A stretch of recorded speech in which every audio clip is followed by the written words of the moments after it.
Welcome to the AR Performance Squash Advantage, hosted by me, Ahad Raza, a former PSA touring pro turned elite performance mentor and coach.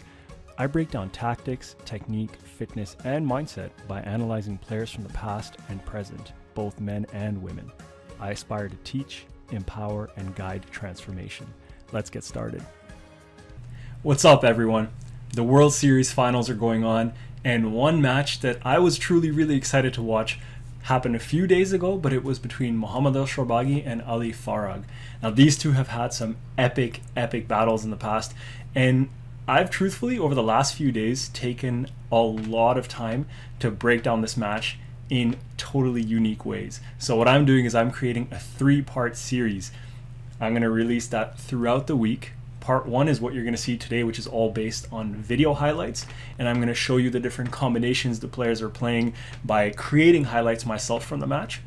Part 2 is actually going to be a game-by-game tactical charting breakdown from a coach's perspective, so you can actually see where the players are hitting their winners from, where the errors are, and what their actual strategy looks like. Stay tuned for that in a couple of days. And part 3 is going to be a similar style analysis, but I'm going to take it to the next level and show you a game-by-game comparison and player-by-player comparison. So on to today's video. Let's get started. What you see on your screen today is the first rally of the match. Now, I recorded this entire rally, and thank you PSA Squash TV for making this available to us. But what you're going to see in this rally is that the players aren't necessarily hitting the tightest shots ever. Take a look. That ball's a bit short. That's a pretty good length. That's not the tightest. That's kind of loose. That's short. That's not the tightest. That's loose. That's short. That's mediocre. That's mediocre. You know, like, they're not hitting the greatest length. It's neither glued to the wall, nor is it deep. It's all landing in the service box. There's the occasional good shot like that length Shorbagy hit and that width Farag just hit, but it's pretty high for the most part. And you'll notice that even when they're playing some drops, like that's another loose one, that's a high drop. The reason I'm showing this is not to criticize them because these guys are phenomenal. The reason I am showing you is because this is the first rally of the match. This rally was over 2 minutes long, and both these players are really using this time to settle into the match. They're feeling each other out, they're feeling the court out, they're seeing how the ball bounces on the court, they're settling their nerves. There's a whole bunch of stuff going on over here, and it's typically after these sorts of extended rallies, assuming that you have the fitness, that you really start to settle and feel good. And you're going to see exactly that in a minute. So I'm going to stay quiet for the next 30 seconds or so while this rally wraps up so you can enjoy it.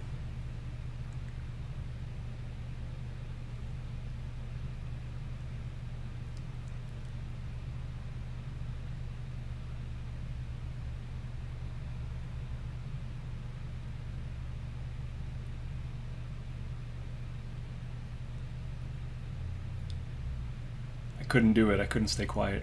Even by the end of this rally, you see the quality is already getting better. And you see the note at the top left, 2 minutes and 10 seconds. That's how long this rally is, ending in a tin from the straight kill. Now, what you're going to see next is the third point of the match, and you're going to see a drastic improvement in the quality of the length and the width hitting. Look how much tighter the ball is, and look how much deeper it's getting. The ball's wider and deeper, and the players are starting to find their angles. And all it took, literally, like I said, this is the third point. You can see the score at the bottom. It's 1-1 in the first game. But to get to 1-1, the players have been playing for like 4 or 5 minutes already, which at a lower level is the length of an entire game. And Shorbagy finishes off with a great cross-court nick. There's a little tight ball by Farag, but then you notice he respected that. He was looking for the volley and he moved across. Shorbagy using a small hold. Some short length by both guys over here at the moment, but that was a good width, which gave Farag the opening, but he couldn't capitalize on it. It's a nice cross by Shorbagy, but again, high on the drop. Nice working boast. Farag changes the pattern. And there's a squeeze drop. Loose ball, follows with the volley, but it's not tight enough. Nice change of height to get back on the tee. Little working boast by Farag. Shorbagy hits it straight. Not a stroke, maybe a safety let. Now here we see the squeeze pattern from Shorbagy. There's a tight drop, but then Farag changes it by hitting it mid-court, catching Shorbagy off guard. Nice little hold from Farag. Nice squeeze kill. Looking for the volley, but you notice he doesn't attack that volley. It's a bit loose, and there's the finishing drop. Second bounce fading into the side wall by the time Shorbagy comes. And now we're 5-6 in the match. Crucial middle stage, and you're seeing both players are actually stepping up on the tee, being aggressive and attacking with their style of play. That was a nice squeeze by Shorbagy and putting the pressure. But that volley was a bit loose and it ended in a stroke. So now we're jumping into game 2 over here. See, both players are really battling for the tee over here. Stepping up on the tee, volleying a lot. That was loose from Shorbagy, and a nice drive. It wasn't the tightest drive by Farag, but the weight of the stroke was great. Nice little drop, but good straight lob from Shorbagy. Most players go across, and that's where Farag was looking. Another squeeze attempt from the back. Nice change of angle on the trickle boast, but Shorbagy was there for it. That's a bit short. Changes the angle with the boast, and then use the volley. So there's a 2-wall attacking boast to set up the combo. And there's a 2-wall attacking boast combo from Shorbagy, but Farag just misjudged it and didn't pick it up. Nice tight drops with pressure. Nice change with the straight ball. He's hunting, and there's a lot of squeezing and volleying going on over here. Nice lob. And Farag stepped really far forward to look for that volley after he attacked Shorbagy, but Shorbagy's lob was good enough that forced Farag back. This goes to show you how good effective defending really can be. Just totally resets the rally, even if your opponent's hit a phenomenal shot. Now we're at 8-9 in the second game, and look at that tight backhand drop from Farag. Just squeezing Shorbagy, couldn't get the ball on the front wall. Farag is at 10-8 game ball, and there's a little kill following up on the volley. Not good enough. It's a nice tight length. Both players fighting for the tee. Good lob by Shorbagy. Farag volleys it, but can't attack the volley in the front. Nice width by Farag. Forces the boast from Shorbagy. And there's the finish. Shorbagy's line to the ball was totally off. Now we're into game 3. Nice change of angle. Quick hand on the volley. And Shorbagy changes the pattern, putting Farag under pressure. Squeeze drop. Good height by Farag, pushing Shorbagy to the back. Nice height by both players to really get out of pressure, get out of trouble. Ooh, look at that cross-court Nick finish. That's phenomenal. Look at that straight length. Nice fading and tight, forcing the boast. Shorbagy can attack it. Not quite good enough, but he's making Farag run the diagonals right now. Another boast, forcing a weaker return. Hitting a nice fading length. Farag's doing a ton of work over here. But he's slowing the pace down by lifting it, trying to give himself time, changing the angles so that Shorbagy cannot consistently just volley it. Nice and high. And Shorbagy is being pretty relentless with his length and width hitting. And look at that lob by Farag, forcing Shorbagy. And then playing that kill.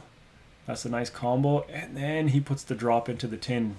Such a hard rally, putting so much work, and he really wanted to finish it off. And he caught the tin.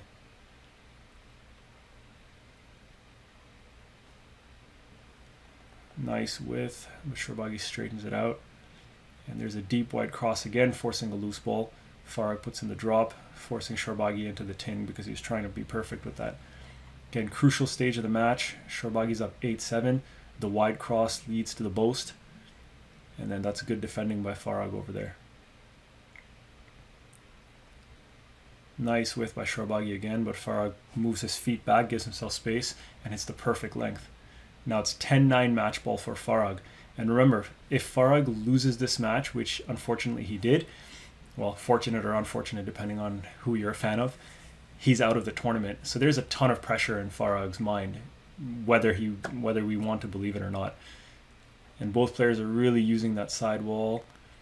And Farag goes for the cross court, Nick, but it's just so high and the quality wasn't there. And you could see how edgy he is. And even with his response, he's like, review. And then Shorbagy got another point or two, and now he's at 11-10 match ball. Farag hits a beautiful tight length, forcing the loose ball. And then Shorbagy came back from there, and he was up. Look at that wide cross, forcing the boast. Continues with relentless pressure. Farag is forced to defend. Nice little hold, but good use of height. And the unfortunate slip at match ball. That was, truthfully, I would have been devastated if I was Farag to lose with that slip and get the stroke against you, because the shot that Shorbagy hit wasn't the best shot either. It was pretty short in the middle of the court. But what I wanted to show you through this quick series of highlights is just how the players are consistently using combinations, whether it's a straight drop from the back to squeeze the opponent, a straight drop from the front to squeeze the opponent. If they put that drop in tight to the sidewall, they're looking for a volley. Then it's on the opponent to either get the cross-court lob high enough, because that's a natural tendency, or to change the pattern by counter-dropping or hitting a straight lob. And then you see the players using the working boast a lot. They're using the boast to push up on the tee and then look for a volley.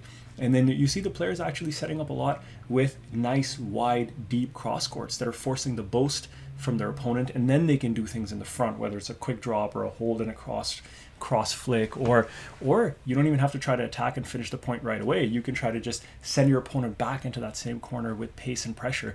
There's just so many ways in which we can build one step to the next in a rally. What I wanted to do was really show you guys how the players are constantly thinking about this, constantly creating these combinations, but then also effectively relieving the pressure when they are under it. So folks, stay tuned for part 2 in a couple of days, and then part 3 near the end of the week. I think you're going to love seeing how this match is broken down the way I described earlier. If you like the video, please like it. Please subscribe to the channel if you haven't. Put a comment in if you agree or disagree with anything, or you want to see anything else. I really appreciate your continued support. Take care, and I'll see you in the next video.